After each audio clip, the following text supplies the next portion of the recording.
하나님 말씀은 요한복음 13장 21절입니다.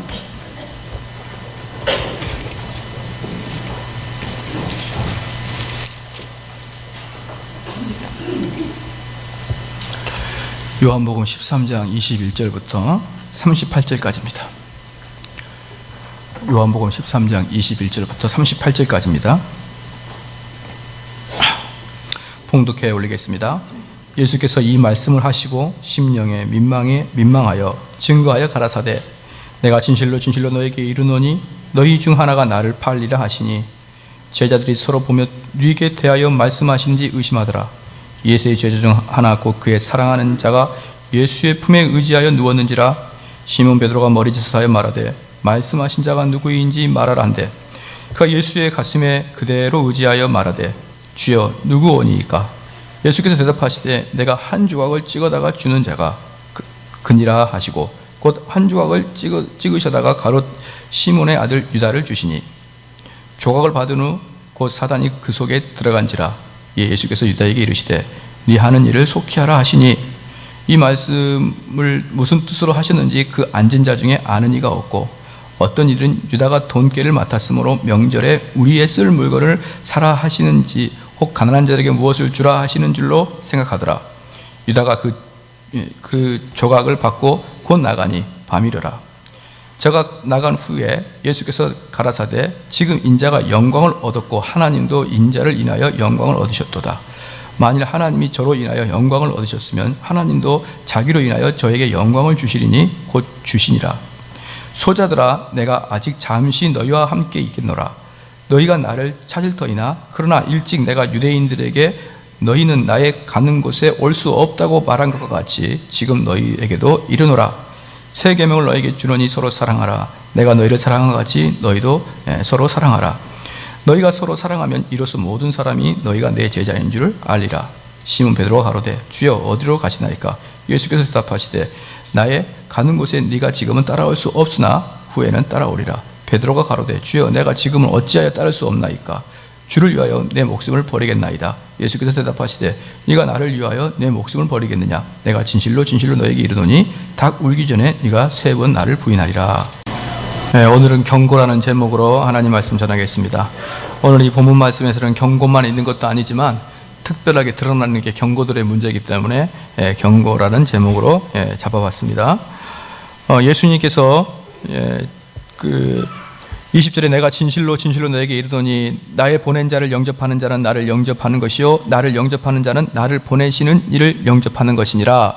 이렇게 이야기하고 난 다음에 그리고 이제 21절에 이제 너희들 중에 나를 한 명이 팔 것이 있다, 팔 사람이 있다라고 이제 이야기를 하십니다. 21절에 예수께서 이 말씀을 하시고 심령에 민망하여 증거하여 가라사대 내가 진실로 진실로 너에게 이르노니 너희 중 하나가 나를 팔리라 하시니. 그러니까 이 말씀을 하시고 20절 말씀을 하신 다음에 예수님께서 심령에 아주 슬픈 마음과 통분한 마음으로 이야기하는 것입니다. 너희 중에 나를 하나가 팔 것이다. 사랑하는 성도 여러분, 우리 예수님도 완전한 인간이기 때문에 인간들에게 있어서 가장 참지 못할 그런 아픔과 상처는 뭐냐면 바로 배신입니다. 배신을 당한다는 것은요, 사랑하는 사람에게 자기가 믿지 않는 사람에게는 배신을 당하지 않죠. 자기가 믿었던 사람, 자기와 함께 지냈던 사람, 이런 사람들에게 배신을 당하는 것입니다. 그럴 때 이 배신을 당할 때 우리 예수님께서 너 그럴 줄 알았다, 다 이렇게 각본에 짜여 있다 이렇게 하시는 게 아니고 자기랑 같이 3년 동안 살았던 가룟 유다에게 배신을 당하는 것에 대해서 민망히 여기시고 슬퍼하시고 통분히 여기시는 우리 예수님을 볼 수가 있는 것이에요.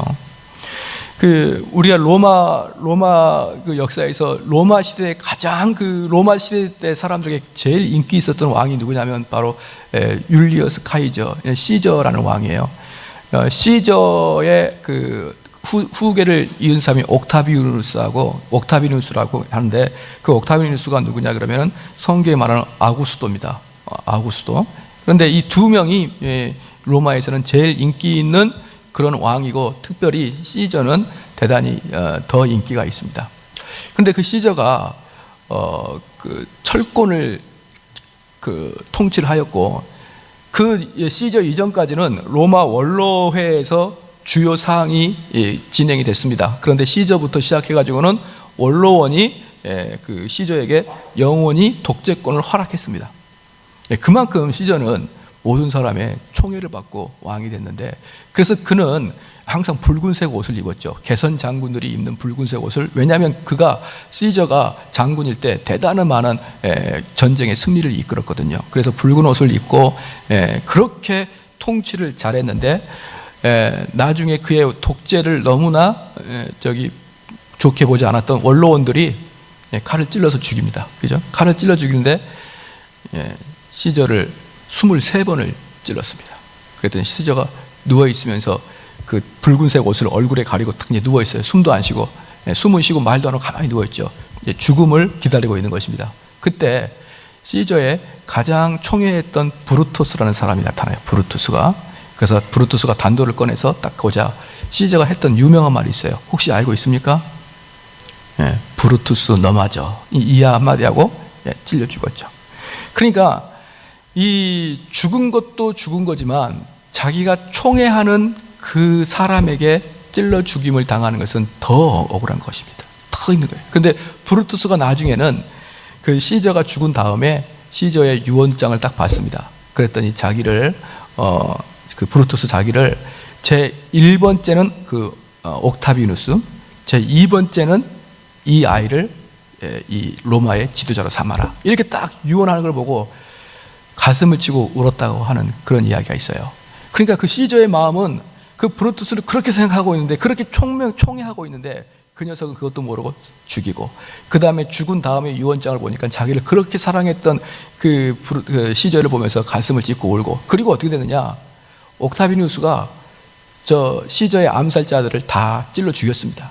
그러니까 그때 브루투스하고 옥타비누스가 둘 다 막강한 라이벌이었는데 옥타비누스가 정권을 잡은 거예요. 뭘로? 제가 시저를 죽였다 이렇게 하면서. 그래서 그때 반란했던 사람이 다 죽습니다. 이렇게 역사를 통해서 그 배반이라는 것, 배신이라는 게 얼마나 우리 인간들의 마음을 찢고 아프게 합니까? 그런데 우리 예수님도 똑같이 그걸 당하시는 거예요. 우리 예수님도 자기의 사랑하는 제자 가룟 유다가 누군지 아십니까? 가룟 유다는요, 예수님이 직접 선택해서 부르신 사도입니다. 시험 봐서 된 게 아니고 우리 예수님께서는 사도를 직접 선택하십니다. 그렇게 선택된 12명의 사도 중에 한 명이었고요. 그 가룟 유다를 너무 신뢰한 나머지 그에게 회개를 다 맡겼고, 그리고 그와 같이 3년 동안 복음을 전하고, 그리고 그랬던 가룟 유다가 배신을 하니까 21절에 우리 주님께서 민망히 여기시고 슬퍼하시고 통분히 여기시는 것입니다. 그러니까 너희 중에 하나가 나를 팔리니 이렇게 이야기하자 22절에 제자들이 서로 보며 네게 대하여 말씀하시는지 의심하더라 이렇게 나오는 것입니다. 그러니까 여기서 우리가 이 세 가지를 좀 정확히 볼 필요가 있는데, 제자들에게 누가 나를 팔겠다 이러니까 제자들이 처음 듣는 사람처럼 누가 팔죠? 이렇게 합니다. 그런데 바로 윗절에 보면은 18절에 보면은 내가 너희를 다 가리켜 말하는 것이 아니라 내가 나의 택한 자들이 누구인지 알미라. 그러나 내 떡을 먹는 자가 내 발꿈치를 들었다 한 성경을 응하게 하려는 것이니라. 지금 여기에서 분명히 한 명이 내 떡상에서 내 발꿈치를 들었다. 즉 시편 41편 9절 말씀을 응용해서 나를 배신할 것이 있다라고 18절에 이야기를 했는데, 바로 전에 이야기를 했는데 몇 분 후에 제자들은 그걸 못 알아듣는 거예요. 그러니까 예수님께서 마음을 정말 아프게 하면서 이 나랑 같이 떡을 먹는 자, 이 테이블 안에서 나의 발꿈치를 상할 자, 나의 발꿈치를 들 자, 나를 배반할 자, 그 자가 나올 것이다 이렇게 이야기했는데 제자들은 그것을 깊이 새겨듣지 않는다 이 말입니다. 그래서 첫 번째 알아야 될 것은 뭐냐 그러면, 이때 제자들이나 우리 그냥 일반적인 성도들이나 똑같은 게 뭐냐 그러면 하나님 말씀을 그렇게 고지굿대로 깊이 잘 보지를 않습니다. 그러니까 하나님 말씀을 아주 또박또박 보는 게 아니라 대충 이렇게 흘러드는 거예요. 영어를 잘 못하는 사람의 특징이 뭔지 아십니까? 영어를 잘 못하는 사람의 특징이 뭐냐면, 저를 보면 잘 알죠. 한 문장이 이렇게 A4 용지에 한 문장이 쫙 있습니다. 근데 영어를 잘 못하는 사람들은요, 이 문장에 나와 있는 그 영어 단어 중에 5개만 알면 해석을 해버려요. 왜? 이 문장에 수많은 단어가 나올 텐데 딱 5개만 하면 해석을 한단 말입니다. 어떻게 대충 술렁술렁 해가지고 이런 뜻이겠다 딱 해석해 버립니다. 자, 언어를 전공할 때, 언어를 할 때, 해석을 할 때 그런 식으로 단어 하나 알아가지고 앞뒤 문맥을 이렇게 대충 상상해서 쭉쭉쭉 해석하는 사람들은요, 영어가 절대로 안 늘어요. 영어가 늘려 그러면은 하나하나 문법을 따져가면서 해석하는 버릇을 어릴 때 해야 독해력이 팍팍팍 늘어나지. 어릴 때부터 대충 여기 무슨 우체국이라는 게 있네, 우체국에 편지를 붙이러 갔구나, 이렇게 하면서 혼자 알아서 슬슬 해가지고 딱 하면은 어쩌다 보면 답도 맞추고 어쩌다 보면 틀리기도 하고 뭐 그러는데 답 맞춰도 기분도 안 좋고. 왜? 잘 모르고 맞췄으니까. 제가 특별히 미국을 한번 가보려고 말이죠, 토플 공부를 해봤습니다. 근데 제가 대학 다닐 때는 토플이 괜찮았어요. 왜? 시험지를 풀었거든요. 근데 지금은 그렇게 고득점을 맞아도 미국 가서 말 한마디 못하는 미국 사람들이 보고 야, 이 토플을 바꿔야겠다, 한국 사람 때문에 토플을 바뀌었다는 그런 소문이 흉흉하게 돌아다닙니다. 얘네들은 토플 점수를 많이 맞아도 듣지도 못하고 말도 못하는 거예요. 그래가지고 어떻게 했냐 그러면 이제는 컴퓨터를 딱 보고 컴퓨터 앞에서 어떤 교수가 딱 나와가지고 이야기를 합니다. 예컨대 지구과학에 대해서 이야기하죠.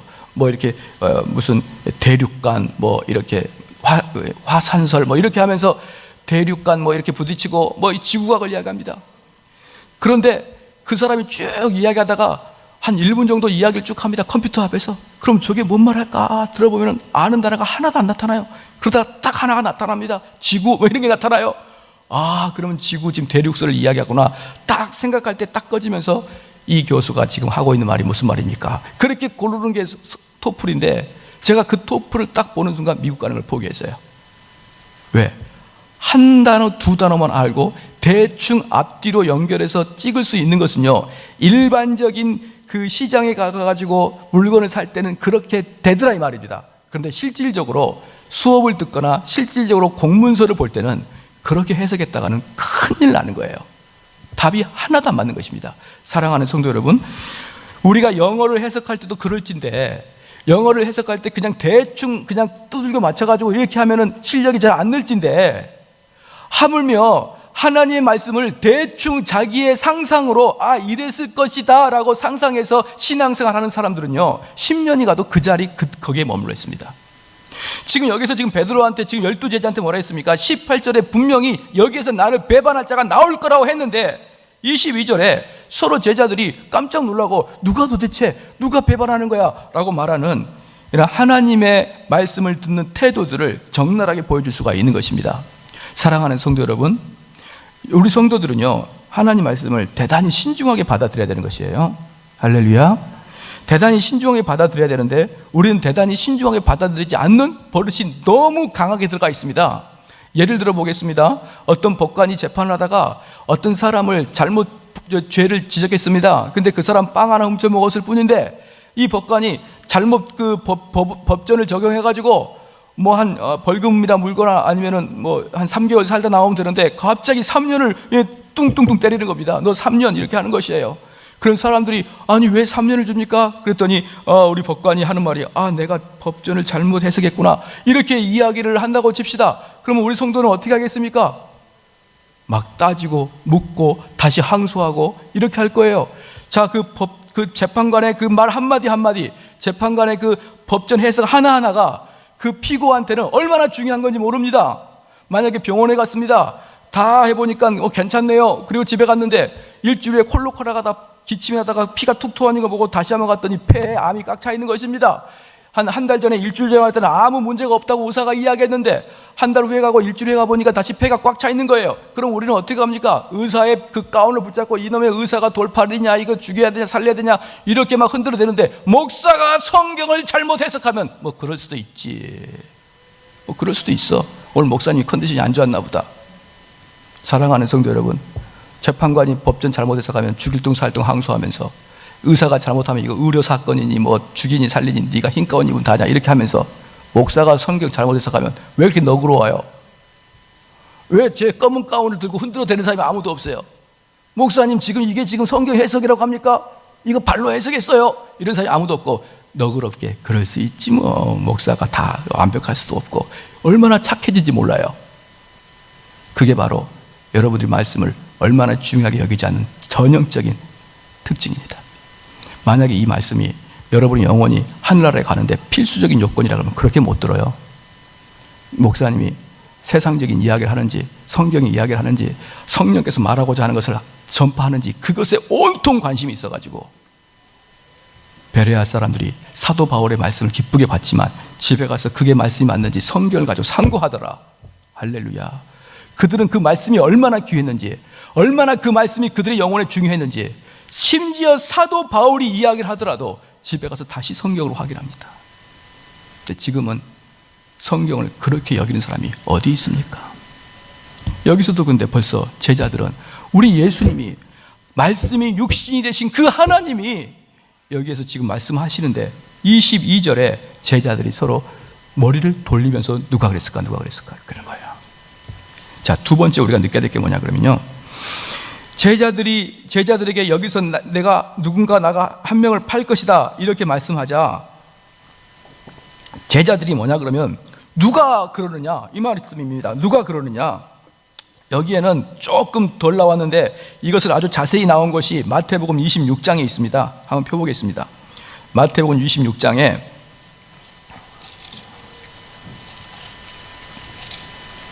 마태복음 26장 25절 말씀에 예수를 파는 유다가 대답하여, 죄송합니다, 22절입니다. 22절. 저희가 심히 근심하여 각각 여짜오되 주여 내니이까, 이렇게 얘기하는 거예요.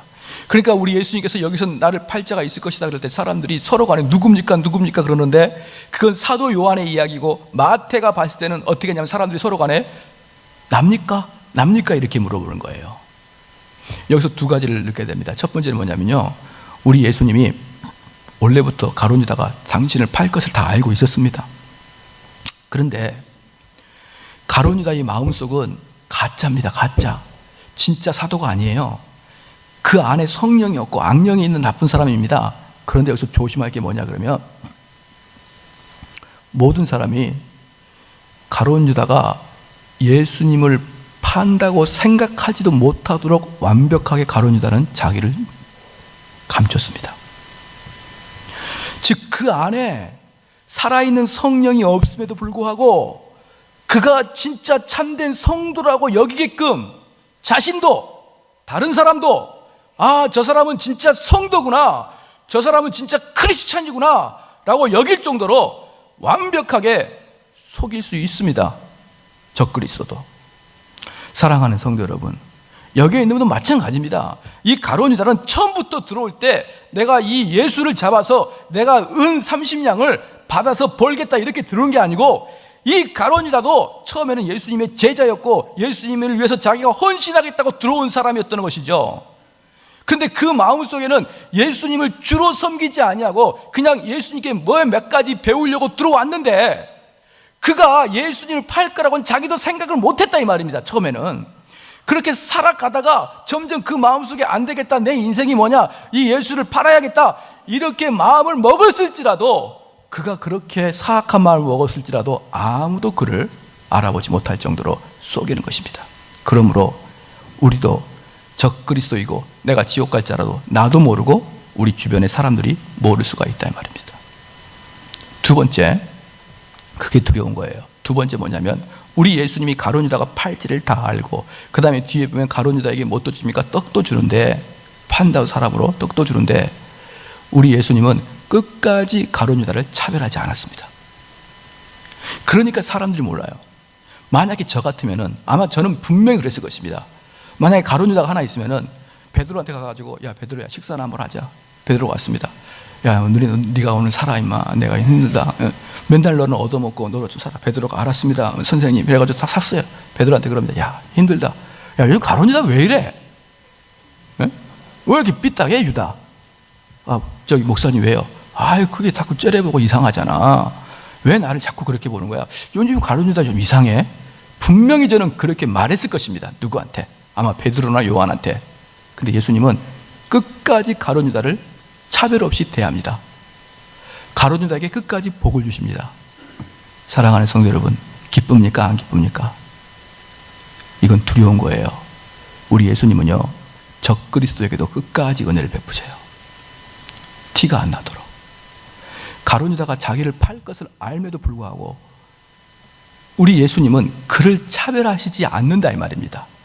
만약에 그가 예수님을 팔 걸 알았을 때 우리 예수님이 그를 차별하고 그랬으면은 저 녀석이 예수님 팔자구나 금방 알았을 텐데, 우리 예수님은 스스로도 동일하게 가룟 유다나 베드로나 야고보나 동일하게 사랑을 주시고 동일하게 은혜를 베풀어 주시는 것입니다. 사랑하는 성도 여러분, 그러므로 우리는 교회 안에 있어서 같은 은혜를 받고 같은 보살핌을 받는 자들도 결코 안심할 수가 없는 것입니다. 그럴 때 마태복음 또 하나 우리가 이제 알아야 될 게 뭐냐 그러면, 저희가 심히 근심하여 각각, 마태복음 26장 22절에 저희가 심히 근심하여 각각 여쭈하되 주여 내니이까 이렇게 얘기하는 거예요. 사람들이 뭐라 그러냐면 지금 이때가 언제인 줄 아십니까? 마태복음 26장이에요. 이제 예수님 돌아가신 지 곧 직전입니다. 예수님이 3년 동안 자기들 제자들을 가르치시고 3년 동안 모든 것들을 보여주신 다음에 마지막 최후의 만찬인 거거든요. 최후의 만찬입니다. 그런데 제자들이 뭐라 그러냐면 주님 내가 팝니까? 이렇게 나오는 거예요. 그러니까 마지막 예수님이 가실 때조차도 이 제자들은 자신들의 마음을 우리 주님에게 확고하게 두지 않고 그냥 불안하는 거예요. 불안불안. 예수님께서 그렇게 그들을 가르쳤는데 그들의 마음이 불안합니다. 그럴 때요, 가룟 유다가 얼마나 사악한지 25절에 예수를 파는 유다가 대답하여 가로되 랍비여 내니이까 대답하시되 네가 말하였도다 하시니라. 남들이 사람들이 주여 접니까? 주여 접니까? 그러니까 가룟 유다도 랍비여 내니이까? 이렇게 묻는 거예요. 우리 주님은 가룟 유다가 팔 줄 알아요.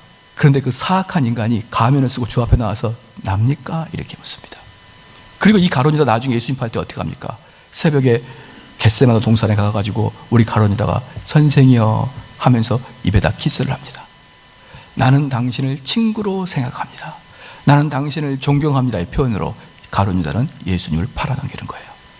철저하게 이중인격, 철저하게 감추는 가룟 유다. 그런데 여기서 놀라운 힌트가 있어요.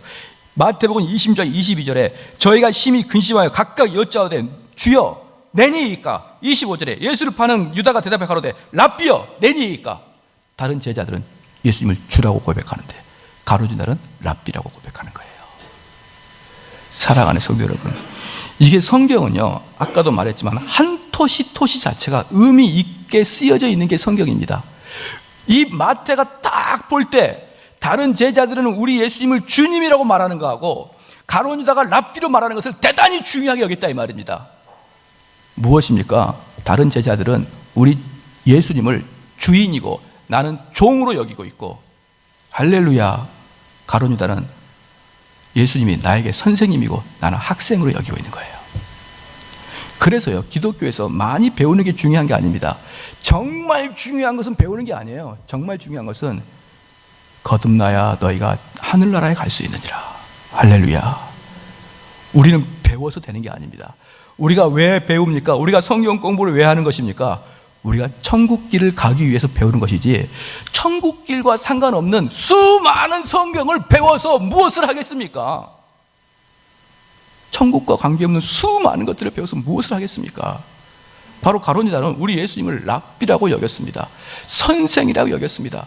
그래서 우리는 선생님한테 굳이 헌신하고 따르고 그에게 순종할 필요까지는 없는 거예요. 왜? 선생의 지혜를 받아내면 되니까. 그런데 가룟 유다는 예수가 선생이었고 다른 제자는 예수가 주님이었습니다. 다시 요한복음을 보겠습니다. 그럴 때 우리는 그래서 그에 대한 두려움이 있는 것이에요. 우리가 나는 주님을 순종하고 있나? 주님을 지금 예수님을 내가 주로 보고 있나? 아니면은 뭔가 모르는 것을 깨우치려고 자꾸 성경 공부를 하고 설교를 듣나? 한번 잘 생각해 보셔야 됩니다. 예전에 어떤 분이 저한테 찾아와가지고 목사님 설교가 너무너무 좋아요. 그래서 왜 좋냐 그랬더니 여기서 설교를 자기가 다 적는다는 거예요. 다 적어가지고 자기 학원에 가서 학생들한테 혼낼 때 말한다는 거죠.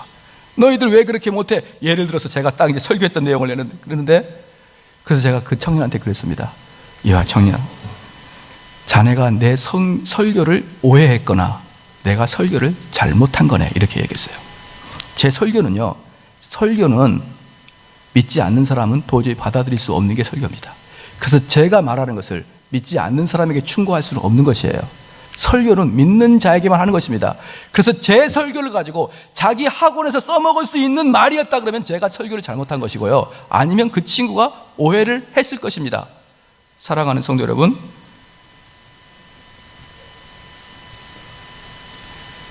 우리는 주님을 주로 섬겨야지 선생으로 섬기는 게 아니에요.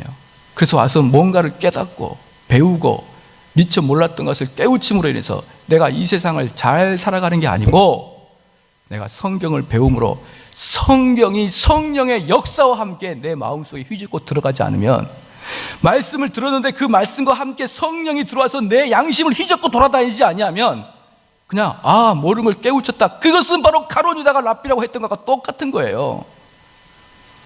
그래서 하나님 말씀 들을 때 여러분이 그 말씀이 그냥 온통 여러분의 인격을 휘젓고 돌아다녀야 되는 것입니다. 일주일 내내 그 말씀이 나를 괴롭혀야 되고, 일주일 내내 생각나야 되고, 그 말씀 때문에 내가 고민하고, 그 말씀 때문에 내가 한탄하면서 주 앞에 나와서 오라 주여 내가 슬프소이다 이렇게 기도하는 그 말씀이 돼야 되지, 설교를 듣고 내가 미처 모르는 걸 깨달았다, 이것은요 지나치게 위험한 것입니다. 그것은 우리 주님을 주로 섬기지 않고 랍비로 섬기는 가룟 유다랑 똑같았습니다. 그런데 중요한 것은 뭐냐 그러면, 이제 23절에 예수의 제자 중 하나 곧 그의 사랑하시는 자가 예수의 품에 의지하여 누웠는지라.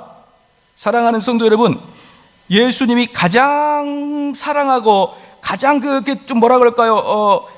편애하는 제자가 있었습니다. 그 이름이 누굴까요? 예? 왜? 일단 가룟 유다는 아닌 건 확실하겠고요. 그죠?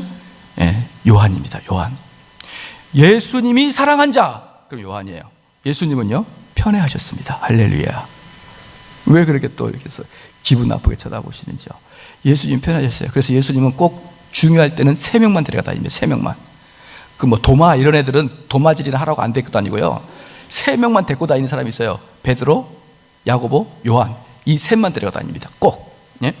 그래서 변화산에도 이 셋만 올라가는 것이죠. 근데 이 셋 중에서 특별히 누구를 좋아하냐면 요한을 좋아합니다. 할렐루야. 그래서 여러분 미국 사람들 존이 그렇게 많습니다.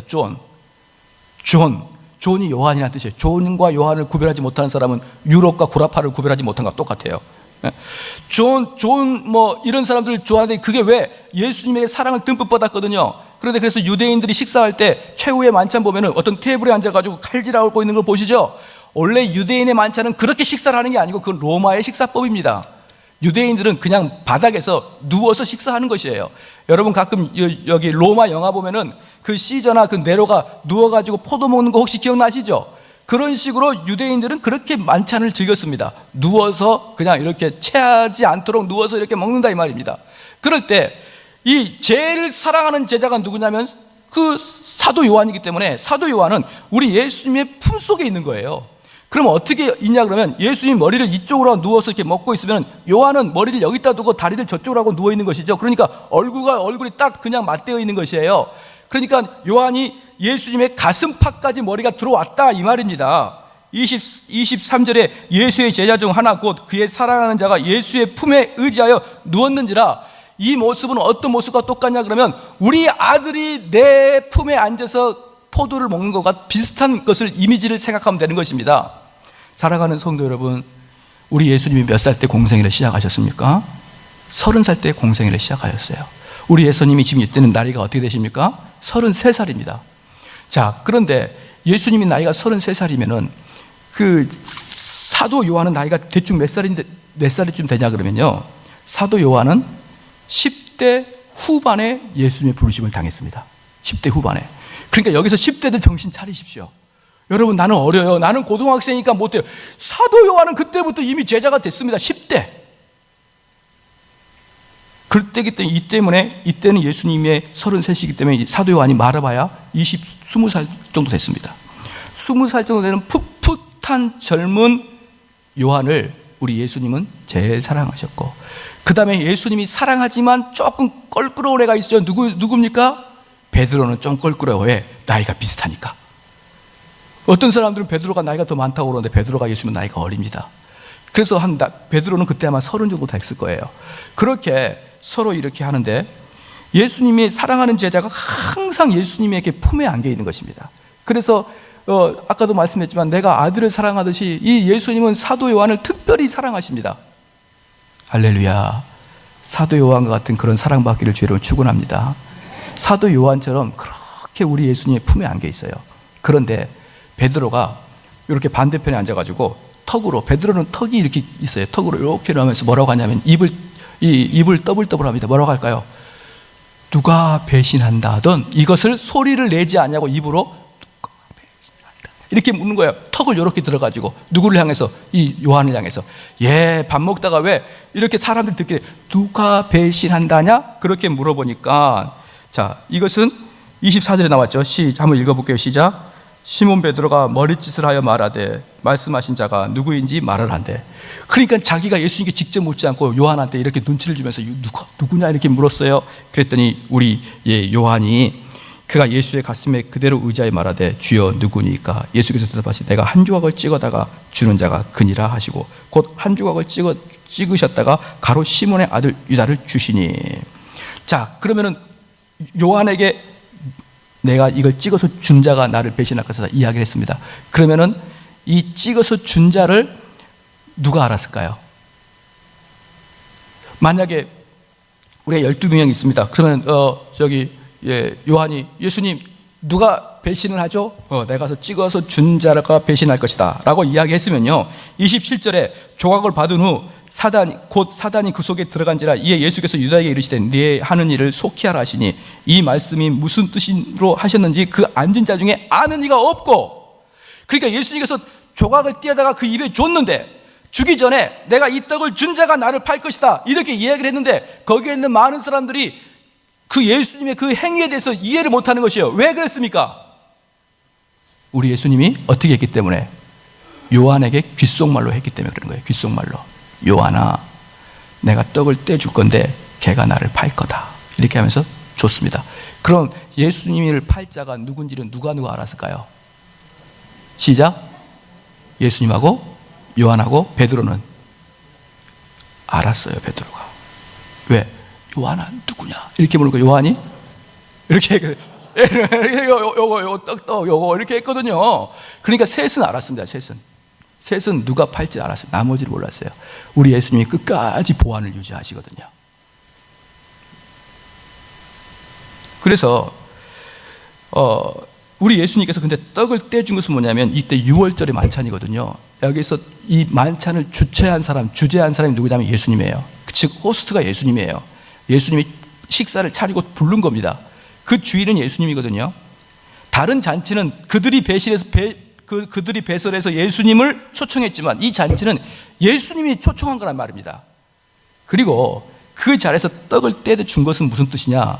이 잔치를 초청한 사람이 떡을 떼서 누군가 입에 주는 것은 무슨 뜻이냐? 그것은 이 잔치에서 너가 가장 주인공이다 뜻이에요. 그것을 가로주다 입에다 넣어주는 겁니다. 그러니까 예수님께서 마지막까지 마음 바꿔라 이 말이에요. 마음 바꿔라. 저번에도 말씀드렸지만 교회에서 꼭 말 안 듣는 사람 교회에서 직분 하나 주시잖아요. 그죠? 회개해라 이렇게 해가지고 회개하고, 또 무슨 너가 서기하라 서기 하나 주고, 그런 식으로 예수님도 그에게 떡을 떼주면서 이 잔치의 주인공은 가론유다 너다라고 입에 넣어주면서 유다야 마음을 돌이켜라 끝까지 이렇게 말씀하시는 것입니다. 그런데 그 조각을 받은 후에 사단이 그 속에 들어간지라. 놀라운 것입니다. 사랑하는 성도 여러분, 제가 물어볼게요. 자, 이렇게 말하면 좀 뭐합니다. 맹모 삼천지교, 그죠? 그래서 맹자가 어릴 때 그 무덤가에 공동묘지에 있으니까 맹자가 맨날 뭐합니까? 아이고야 맨날 그렇게 그런 게 아니까 안 되겠다. 얘를 갖다가 시장으로 데리고 왔더니 맨날 이거 하나 500원 저거 하나 1,000원 자꾸 묻는 거예요. 안 되겠다 싶어가지고 맹자를 어디로 들어갑니까? 서당 옆으로 들어가니까 맨날 글 읽는 훈련을 하더라. 그래서 우리가 어디 안에 들어가 있느냐가 대단히 중요하다 라고 세상 사람들은 이야기합니다. 그런데 그런 거 어린 반푼어치도 없습니다. 우리가 아무리 은혜의 자리에 있을지라도, 우리가 아무리 경건한 올바른 교리 아래에 있을지라도 그걸 듣는다고 사람이 바뀌는 건 아니에요. 왜? 가룟 유다가 3년 동안 절대로 안 바뀌었잖아요. 가룟 유다는 복음의 오리지널을 들었거든요. 가룟 유다는 구원의 역사를 직접 봤거든요. 그럼에도 불구하고 가룟 유다는 변하지 않습니다. 그러니까 여러분들 자녀들 너무 좋은 환경에 데려간다고 해서 잘 될 거라고 생각 자체를 마세요. 그렇다고 그 자녀들이 옳거니 그 분위기에 맞춰가지고 내가 잘 될 것 같지만 그렇지 않아요. 그 자녀가 정말 은혜 받으려고 그러면 하나님 말씀에 감동하여 그가 거듭남의 체험을 하지 아니하고 어떠한 교육과 어떠한 훈련을 통해서라도 그가 변화될 것 같습니까? 그럼 왜 가룟 유다가 변화되지 않았을까요? 그래서 우리 주님께서는 거듭난 자라만이 천국에 들어갈 거랬어요. 교육을 받는 자가 아니에요. 훈련을 받는 자가 아니에요. 거듭난 자가 돼야 돼만 천국도 들어가는 것입니다. 그런데 우리는 너무나 많이 이 환경에 대해서 관심을 많이 가져요. 우리 자녀를 좋은 환경에서 키워주면 좋은 사람이 될 거라고. 그렇지 않아요. 그것은 그냥 일반적인 세속적인 심리학에서 이야기하는 것이고요, 진짜는 그 아이의 마음의 상태에 달려있는 것입니다. 할렐루야. 그 아이가 어디에 있든지 그 마음 자체에 달려있는 것이라 이 말입니다. 자, 그래서 이 가룟 유다는 결국은 우리 예수님께서 끝까지 그를 마음을 돌이키려고 노력을 했음에도 불구하고 이 가룟 유다의 마음속은 완전히 닫혀지면서 28절에 이 말씀을 무슨 뜻으로 하셨는지 그 앉은 자 중에 아는 이가 없고 여전히 가룟 유다가 팔 거라고 아무도 모르고, 29절에 어떤 일은 유다가 돈꾀를 맡았으므로 명절에 우리의 쓸 물건을 사라 하시는지 혹 가난한 자들에게 무엇을 주라 하시는 줄로 생각하더라. 그러니까 많은 사람들이 여기서 모여서 어떻게 하냐 그러면, 그가 6월절 한 주일 동안 이제 6월절 한 주일이 딱 시작되면 뭘 못하냐 그러면 음식을 사지 못합니다. 물건을 사지 못해요. 그러니까 걔가 회개를 하고 있으니까 명절에 쓸 물건을 사러 시장에 가거나 아니면 혹시 가난한 자에게 무엇을 나눠주려고 가겠구나, 이렇게 생각하는 거예요. 사랑하는 성도 여러분, 우리 예수님의 팀들은 돈이 없어요. 돈이 없음에도 불구하고 그들은 규칙적으로 했던 게 무엇입니까? 없는 돈을 쪼개서 가난한 자를 나눠주는 그런 팀이었습니다. 없어도. 그리고 이렇게 말씀을 좀 드리면 뭐하지만, 그래서 상처받을 수도 있지만 그래도 꼭 해야 되겠습니다. 사역하는데 때에 따라서 경제적 자립을 못할 수가 있습니다. 그런데 자꾸 손 벌리면 안 돼요. 우리 예수님 팀 남에게 구걸하지 않습니다. 우리 예수님요, 오병이어 만들어가지고 돌 갖고 와서 뚝딱 해가지고 빵 먹는 거 아니에요. 그들한테 있는 돈을 아주 잘 쪼개가지고 물건도 사고 떡도 사고 그리고 남은 것 또 나눠주고 그렇게 했지. 요즘에 너무 많은 사람들이, 사역자들이 손을 벌려요. 목사님 개척했는데 안 돼요. 선교 갔는데 안 돼요. 계속 손을 벌려요. 안 됩니다. 어느 정도 시간 지나면 자립해야 돼요. 그런 식으로 자꾸 제가 언젠가 한 번은 어떤 사람을 도운 적이 있었어요. 저는 그때는 정말 큰 마음으로 크게 도왔거든요. 근데 시간이 지났습니다. 근데 그분이 나중에 간증을 하는 걸 들어봤어요. 자기가 어려울 때 누군가를 통해서 하나님이 자기를 먹여줬다는 겁니다. 저거든요, 저. 근데 누군지는 또 잊어버린 것 같아요. 누군가를 통해서 그때 내가 얼마가 필요했는데 다 그 금액을 그 사람을 통해서 하나님 나에게 채워주더라 그랬어요. 전데. 그러면서 저를 뭐라고 표현하지 알아요? 까마귀래, 까마귀. 하나님이 까마귀를 보내서 나를 먹였다는 거예요. 내가 깍깍하면서 내가 또 검은 건데, 자기는 엘리야가 되고 나는 까마귀가 되고, 나는 돈 쓰고 엑스트라, 걔는 주인공. 사랑하는 성도 여러분, 시간이 지나면 자립해야 됩니다. 우리 예수님은 이런 걸로 구걸하지 않습니다. 돈 들어오면 따박따박 회개를 정확하게 했습니다. 까마귀 2번만 되면 날아갈 수가 있어요. 그래서요, 사람들은 그가 그렇게 나가는 것으로 생각했는데, 유다가 그 30절에 유다가 그 조각을 받고 곧 나가니 밤이더라. 이 밤은 뭐라고 했습니까? 그의 영혼의 어둠으로 들어가는 것이에요. 죄인들은, 악인들은 빛을 싫어하며 어둠을 사랑하네. 빛으로 행하지 않고 어둠 속으로 들어가는. 왜? 어둠이 죄짓기 좋거든요. 그래서 가룟 유다는 30절을 통해서 영원히 어둠 속으로 들어갑니다. 31절에 저가 나간 후에 예수께서 가라사대 지금 인자가 영광을 얻었고 하나님도 인자를 인하여 영광을 얻으셨도다. 자, 여기서 중요한 게 뭐냐면요, 여러분, 저는 이 31절을 읽으면서 정말 깜짝 놀랐습니다. 왜 그러냐 그러면 30절까지 유다가 나가기 전까지 예수님은 동일하게 사랑을 베풀어 주십니다. 그런데 예수님이 여기 31절에 저가 나간 후에라는 것을 딱 기록하고 있습니다. 뭐냐? 예수님께서 자신의 사람이 아닌 가룟 유다가 나갈 때까지 기다렸습니다. 가룟 유다가 있을 때 하지 말아야 될 일들이 있다 이 말입니다. 내 백성이 아닌 자에게 하지 말아야 될 일들이 있고, 우리 예수님께서는 내 백성이 아닐지라도 은혜와 사랑을 동일하게 베풀어 주시지만 그가 예수님을 끝내 부인하면 그를 보낸 다음에 할 일이 있습니다. 뭡니까? 내가 영광을 얻었다. 할렐루야. 이게 무슨 말이냐 그러면요, 예수님께서 죽으시는 게 하나님의 영광을 성취하는 것입니다. 왜 그러냐 그러면 우리 예수님이 죽으심으로 말미암아 죄와 사망과 사단의 권세를 이기시는, 승리하시는 예수님이 되셨다 이 말이에요. 사랑하는 성도 여러분, 우리 예수님 부활하신 걸 믿으십니까? 믿으십니까? 우리 예수님께서 부활하실 때 왜 부활하셨습니까? 우리를 예수님과 똑같은 방법으로 부활시키기 위해서 예수님이 먼저 돌아가신 것이에요.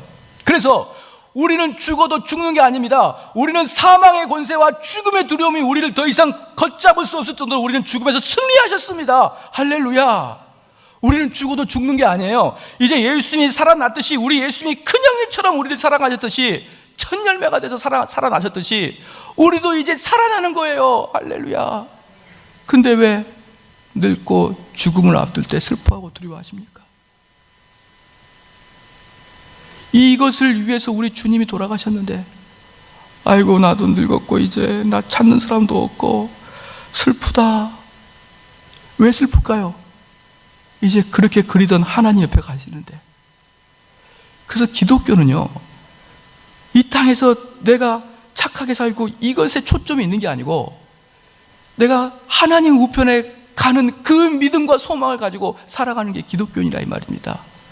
그렇기 때문에 이제 우리가 나이가 들고 주 앞에 점점 가는 것을 슬퍼하지 말고, 저는 지금까지 단 한 번도 병장되는 사람은 슬퍼하는 걸 보지 못했어요. 좀 있으면 제대하는구나, 좀 있으면 제대하는구나. 우리도 마찬가지 아닙니까? 이제 우리도 병장 달고 이제 말년으로 달려갈 때 좀 있으면 내가 본향으로 가는구나, 내가 우리 아버지 있는 곳으로 가는구나. 그 기쁨이 있기를 주의로 축원합니다. 그게 바로 사망의 권세를 이겼기 때문에, 그래서 영광을 얻었다는 거예요. 우리 예수님은 이제 영광을 얻은 것이에요.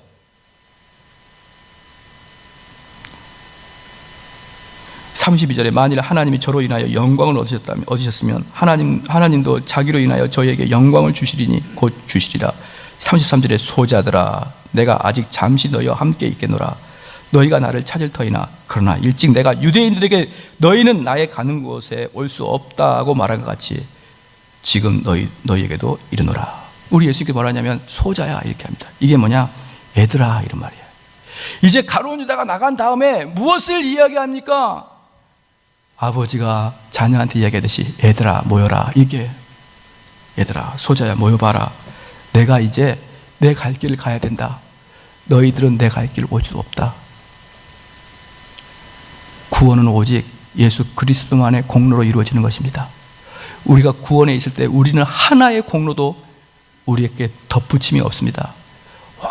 오직 예수 그리스도만 그 길을 가야 되는 것이에요. 그렇게 이야기했습니다. 너희들은 내가 갈 길을 올 수 없다. 그러면서 우리 예수님이 34절에 형광펜으로 북북 그어야 됩니다. 형광펜으로 북북 그어야 돼요. 왜냐? 그건 예수님께서 제자들에게 마지막 하신 말씀이거든요. 살아생전에 유언으로 하신 말씀이에요. 마지막 하신 말씀, 유언. 새 계명을 너에게 주노니 서로 사랑하라. 내가 너희를 사랑한 같이 너희도 서로 사랑하라. 그러면서 뭐라고 하느냐? 얘들아 너희들을 서로 사랑하라. 내가 너희들한테 새 계명을 줄 텐데 그게 바로 서로 사랑하는 것이다. 그러면 얼마큼 사랑해야 되느냐? 얼마큼 사랑해야 되느냐? 내가 너희를 사랑하듯이. 그게 기준입니다. 목사님, 얼마큼요? 내가 너희를 사랑하는 것만큼 완벽하게 사랑하라. 가룟 유다가 나를 배반할지라도 나는 가룟 유다를 비교 평가하지 않았다.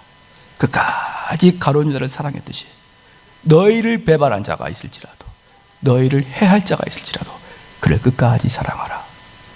그게 내가 너희에게 명령한 것이다. 그러면서 그 다음 절에 뭐라고 합니까? 너희가 서로 사랑하면 이로써 모든 사람이 너희가 내 제자인 줄 알리라. 무슨 말입니까? 너희 공동체 안에 사랑이 있을 때 너희는 내 제자다 이 말이에요. 어떤 사람은 교회 오래 다니죠. 어떤 사람은 올바른 교리를 달달 외우고 있습니다. 어떤 사람은 성경과 암송, 로마서를 다 한 사람도 있습니다. 그리할지라도 너희가 사랑이 없으면 울리는 꽹과리와 같으니라. 할렐루야. 한 알의 씨가 떨어져 가지고 그 씨가 산을 옮길 만한 믿음이 있을지라도, 여러분이 그 산을 옮길 만한 믿음이 있을지라도 사랑이 없으면 아무것도 아니라고 고린도서 13장에 나와 있습니다.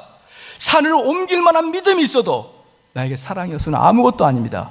사랑하는 성도 여러분, 착각하지 마십시오. 좋은 교회에 있다고 착각하지 마십시오. 올바른 설교 듣고 있다고 착각하지 마시라 이 말입니다. 그렇게 올바른 설교를 듣고 있던 가룟 유다도 변하지 않았다 이 말입니다. 내가 정말 사랑하느냐는 거예요. 사랑하느냐, 그걸로 너희가 그리스도인가 아닌가를 증명을 하라 이 말입니다. 그러니까 36절에 시몬 베드로가 가로되 주여 어디로 가시나이까? 예수께서 대답하시되 나의 가는 곳에 네가 지금은 따라올 수 없으나 후에는 따라오리라. 이 베드로는 끝까지 못 알아듣는 거예요. 그 앞에 너희들은 나를 따라올 수 없다고 또 경고를 했는데, 우리 또 베드로가 주님 또 어디 가십니까? 우리를 놔두고 어디를 가십니까? 이러니까 지금은 나를 따라올 수 없으나 후에 나를 따라오겠다 이렇게 말하는 게 뭡니까? 두 가지예요. 첫 번째는 너가 나중에 내가 천국 갈 때 따라올 것이다. 두 번째, 너도 나같이 죽을 것이다 이 말인데, 뭣도 모르고 막 베드로가 30절 때 베드로가 가로되 주여 내가 지금은 어찌하여 따를 수 없나이까? 주를 위하여 내 목숨을 버리겠나이다. 저는 이 말씀을 읽고요, 베드로가 너무너무 좋아요. 베드로가 너무 왜 좋냐 그러면, 베드로는 다른 사람들에 비해서요, 이게 이제 결론이니까 잘 들어주십시오. 베드로는 다른 사람들에 비해서 지식이 별로 없습니다. 지식이 별로 없는데 베드로한테 딱 있는 게 하나가 있어요. 뭐냐? 예수님을 사랑하는 마음이 남달라요. 그래서 다른 제자들은 예수님께서 무리를 걸으실 때 절대로 바다 위로 못 뛰어드는데 베드로는 예수님에게 펄떡 뛰어드는 것입니다. 우리 예수님이 잡혀갈 때 어떻게 됐습니까? 대제사장의 하속들이 와가지고 예수님을 잡아가려고 그러자 칼을 들어서 귀를 벤 자가 누구입니까? 베드로입니다. 제가 그 교회를 가만히 보면요, 교회가 그 교회 안에서 뭔가를 문제를 일으키거나 뭔가를 죄를 저지른 사람이 있으면 사람들이 앉아가지고 그냥 기도만 합니다. 주여 주여 하는데 베드로는 그러지 않아요. 칼을 들어서 패버립니다. 너가 그러면 되느냐? 베드로는 열정은 있지만 지식이 없습니다. 베드로는 논리가 없습니다. 그러나 사랑하는 마음이 있습니다. 그러니까 사건을 많이 저질러요. 그런데 그가 하나님을 사랑하는 게 얼마나 큰지 모릅니다. 여러분, 너무 점잠 빼지 마십시오. 베드로 같은 사람이 나와야 됩니다. 그래서 베드로가 말해요. 주여 어디까지 가십니까? 내가 주를 위해 목숨을 버리겠습니다 라고 하자 예수께서 대답하시되 네가 나를 위하여 네 목숨을 버리겠느냐? 내가 진실로 진실로 이르노니 닭 울기 전에 네가 나를 3번 부인하리라. 예수님께서 그를 명확하게 지적했지만 책망이 아닙니다. 책망이 아니에요. 그래서 베드로는 결국 예수님을 부인하고 말아요. 배신하고 말아요. 그런데 베드로는, 제가 이 요한복음 마지막에 펴볼까요? 이걸 읽으면요, 여러분 눈물 납니다. 눈물 나요. 요한복음 21장 보면요, 펴놓고 기다려 주십시오. 요한복음 21장 보면은 이 베드로가 이제 예수님도 배반해버렸어요. 그것도 3번이나. 그렇게 예수님을 사랑하는데, 근데 예수님 딱 부인하고, 그 베드로의 마음이 얼마나 슬펐겠습니까? 그래서 21장 6절 말씀에 가라사대 그물을 배 오른편에 던지라 그리하면 얻으리라 하신대 이에 던졌더니 고기가 많아 그물을 둘 수 없더라. 이게 처음에 요한과 베드로를 전도할 때 우리 예수님께서 했던 기적이거든요. 그걸 다시 보여줍니다. 그랬더니 똑똑한 요한이 금방 알아차립니다. 7절에 예수의 사랑하는 그 제자가 베드로에게 이르되 주시라 하시니 시몬 베드로가 벗었던 겉옷을 벗고 있다가 주라 하는 말을 듣고 겉옷을 두른 후에 바다로 뛰어내리니라. 우리 베드로가 겉옷을 벗고 고기를 잡다가 주님이라 그러니까 그 와중에도 예의를 차린다고 옷을 주섬주섬 입고 우리 예수님은 바다로 뛰어내려 버려요. 이게 뭐랑 똑같은 줄 압니까? 우리 아들이 아빠 거리고 뛰어와서 점프해버리는 겁니다. 저는 이것을 상상해서 보니까 베드로가 너무 불쌍해요. 얼마나 마음이 아팠겠습니까? 그렇게 우리 예수님을 사랑하고 예수님이면 죽을 못 쏘던 사람이 베드로는 예수님을 3번이나 부인하고 마지막에 저주까지 하면서 물러섰는데, 그래서 베드로가 그냥 심신이 상해 있는데 그 베드로를 다시 예수님이 찾아오셔요. 그러니까 베드로가 뛰어들어갑니다. 여러분, 이런 열정이 있기를 주의로 축원합니다. 우리 예수님을 이렇게 사랑하셔야 됩니다. 이것저것 따지면 안 돼요. 내가 이거 예수님한테 했다가 이거 내가 큰일 나겠다, 뭐 이러다가 시간도 많이 빼질 것 같고, 내가 여기 등록하면은 이 목사님이 나 성경 공부 시키겠지, 오해도 참사, 그래가지고 뾰족뾰족 도망가는 사람이 몇 명 있죠? 그 사람들은 절대로 뛰어들지 못합니다. 왜? 지나치게 영리하니까. 베드로는 영리 안 합니다. 베드로는 영리 안 해요. 아마 여러분 아이 키워보십시오. 영리하고 딱딱 달아진 애가 이쁩니까? 안 영리한 애가 이쁩니까? 그런데 너무 많이 영리한 사람가 현대 한국교회 비일비재하는 것이죠. 대형교회 다니는 이유가 뭡니까? 아무에게도 구속당하지 않냐고. 아무에게도 구속당하지. 제가 청년들 상담하면 그럽니다. 목사님, 저는 교회 다니기 싫어요. 왜? 구속받기 싫다는 거예요. 그래서 제가 그랬어요. 나도 싫어, 구속받기는. 그래서 자유롭게 신앙생활 하고 싶고, 자유롭게 단가반 듣듯이 수업 듣고 가고 그러고 싶죠. 그럼 예수님이 오시면 뛰어 들어갈 수 있습니까? 예수님을 위해서 내가 하루도 투자하지 못하는데 예수님에서 뛰어 들어갈 수 있을 것 같아요? 베드로는요, 만약에 생각했습니다. 내가 만약에 예수님 너무 좋아하다가 배 못 잡고 고기 못 잡고 나 그러면 경제적으로 어려움이 당할 것이고, 예배 끝나고 가서 문 열어서 돈 벌어야 되는데 그러면 어려울 때마다 당할 것이고, 내가 기도하기 싫은데 와서 기도하라 그럴 것이고, 내가 그래서 등록하지 않는다 그러면서 자기의 등록하지 않는 이유를 여러 가지를 댈 겁니다. 지금 제가 말씀하고 있는 것은 등록하라 마라가 아닙니다. 그런 식으로 신앙생활 하지 마시고 하나님을 위해서라 그러면 앞뒤 가리지 말고 사랑하시라 이 말이에요. 앞뒤 가리지 말고. 그러니까 우리 베드로가 잃어버린 아버지를 만나듯이 그냥 너무 반가워서 바다에 툭 뛰어듭니다. 그럴 때 우리 예수님께서 뭐라고 하는지 아십니까? 15절에 저희가 조밥 먹을 후에 예수께서 시몬 베드로에게 이르시되 요한의 아들 시몬아, 네가 나를 사랑하느냐? 네가 이 사람들보다 나를 더 사랑하느냐 하시니 가로되 주여 그래하이다. 우리 주님이 3번을 물으세요. 요한의 아들 시몬아, 네가 나를 사랑하느냐? 우리 주님은 요한을 베드로를 회복시켜 주십니다. 그렇게 예수님이 그러면 물불을 가리지 않던 그 베드로를 이제 회복시켜 주면서 시몬아, 네가 나를 사랑하느냐? 할렐루야. 오늘 이 목소리를 여러분이 들으셔야 되는 거예요. 얘야, 너가 나를 사랑하느냐? 예수님 제 마음 아시잖아요. 예수님 제가 얼마나 예수님 좋아하신지 아시잖아요. 저는 이제 그래서 이 말씀을 탁 보면서 난 베드로같이 되고 싶다. 예, 베드로는 무식하고, 베드로는 성격이 급하고, 베드로는 사건을 자절거리고, 베드로는 불쑥불쑥 화를 냈지만 그 마음 속에는 하나님을 사랑하는 마음이 너무 강해서 주의 일이라면 물불을 가리지 않는 이 베드로의 모습. 근데 어떤 사람은 가만 보면 너무 영리해가지고 얼마나 얌전을 빼고 뒷공문을 빼고, 군대 가면 중가만 하면 된다는 그 말이 있는지 맨날 중가만 하고, 그러면서 영리하고 지혜롭고 따박따박하게 신앙생활 하는 사람이 많습니까? 주님이면 내가 주의 앞에 돌진하겠습니다, 이런 사람이 많습니까? 베드로 같은 사람 별로 없어요. 근데 축원하건대 여러분이 그런 사람 되기를 축원합니다. 할렐루야.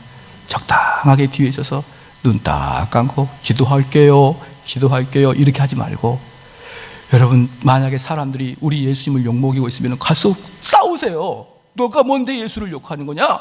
응? 왜 사람들이 예수님을 욕하는데도 뭐 그럴 수 있지, 난 너와 이해한다. 만약에 여러분 아버지 어머니를 누가 그 홍길동이 그 아버지 얼마나 나쁜 줄 아냐, 아주 사악해, 그러면 여러분들 그럴 수 있지, 우리 아버지 나쁠 수 있지, 나 너 이해한다, 이렇게 하는 사람이 어디 있습니까? 우리 예수님이 욕하시고 우리 교회 욕하고 기독교 욕하고 그러면 화를 내면서 너희가 도대체 뭐냐, 그래서 가서 멱살 잡고 싸우란 말이에요. 멱살 잡고. 때리지는 말고 감옥 가니까.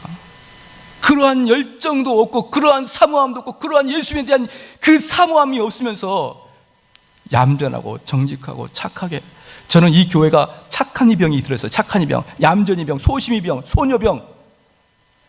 아니에요. 우리는 군사입니다. 우리는 영적인 군사예요. 할렐루야. 우리를 욕하고 우리를 갖다가 비난하고 우리의 매 이상한 것을 듣추는 자에게 찾아가가지고 그렇게 하지 마십시오. 그렇게 하지 마십시오. 저는 항상 그렇게 말합니다. 기독교 욕하는 사람한테 항상 이야기합니다. 너 지옥 간다. 그럼 다 비웃어요.